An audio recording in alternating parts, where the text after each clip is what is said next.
Ustadz Felix Siau.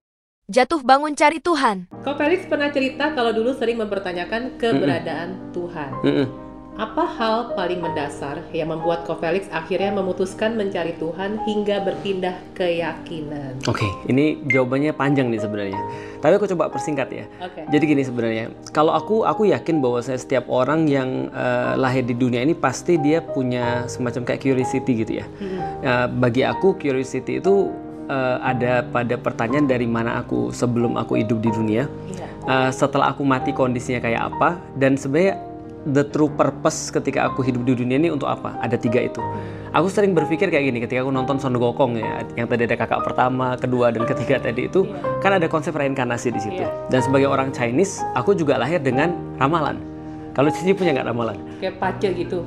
Iya, kayak ramalan gitu. Aku ada berapa ya? 27 halaman atau berapa gitu ramalanku. Yang meramal sepanjang hidup nanti bakal A, B, betul. C, D, E. Kamu harus hati-hati di umur berapa. Pace, ya, betul. Basi, Iya, terus kamu nanti cocoknya jadi apa aja dan segala macam. Nah, di situ aku berpikir emang bener ya aku dulu reinkarnasi dari tukang kayu, karena dulu kata mereka aku tukang kayu. Padahal sekarang apa ya, agak ketika aku ketemu paku dengan palu, itu yang ke palu tanganku bukan pakunya kan gitu. Dan aku pikir aku kayaknya nggak tukang kayu banget deh. Kok mereka bisa tahu aku tukang kayu atau ke depan aku seperti apa.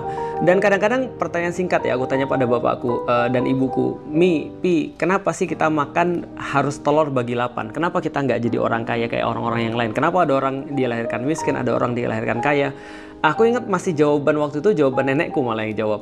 Nenekku bilang begini, mungkin karena masa lalu kamu itu berbuat sesuatu yang buruk, sehingga kamu yang sekarang harus menanggung apa yang kamu lakukan di masa yang lalu. Kan dosa, dosa ini ya, reinkarnasi ya, dosa karma kan gitu kan ya. Nah sehingga aku jadi mikir gini, wah kurang ajar nih aku di masa yang lalu nih. Aku nggak dapat enaknya, aku yang harus menanggung apa yang dia lakukan di zaman dulu kan gitu. Nah dan aku juga bertanya banyak hal lah, seperti misalnya kayak setelah kita mati kondisinya kayak apa sih. Aku baca penelitian tentang roh itu ada wujudnya atau enggak, ada beratnya atau enggak. Sampai kemudian kayak tontonan-tontonan sederhana kayak film Ghost, masih ingat gak dulu Patrick Swayze kan ya, aku bilang wah enak ya kalau kayak gitu ya, bisa muncul terus kemudian bisa jalan mana-mana, tembus, dia bisa ngeliat orang nggak bisa ngeliat dia, somehow agak creepy, terus agak mesum dan segala macam, bisa ngintipin orang dan ya kan kita mikirnya kayak gitu ya dulu anak kecil ya. Apa benar ketika kita mati seperti itu? Kalau misalnya kita bisa mati seperti itu ya sebenarnya nggak mati dong sebenarnya. Kita cuma nggak bisa untuk nyentuh orang aja, tapi kalau sudah latihan bisa nyentuh dan seterusnya. Nah lama-lama ketika aku punya curiosity seperti itu, aku lantas berpikir dengan agamaku yang waktu itu. Nah sehingga pikiran-pikiran logis dan nakalku itu bekerja pada saat itu.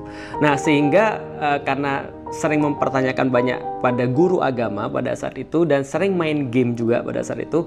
Gamenya spesifik aku sebutin Final Fantasy, Xenogears, lalu kemudian Legend of Legaia dan segala macam. Itu kan semua praproduksinya bagus banget tuh, menceritakan tentang bagaimana penjelasan mitologi, agama, psikologi dan seterusnya.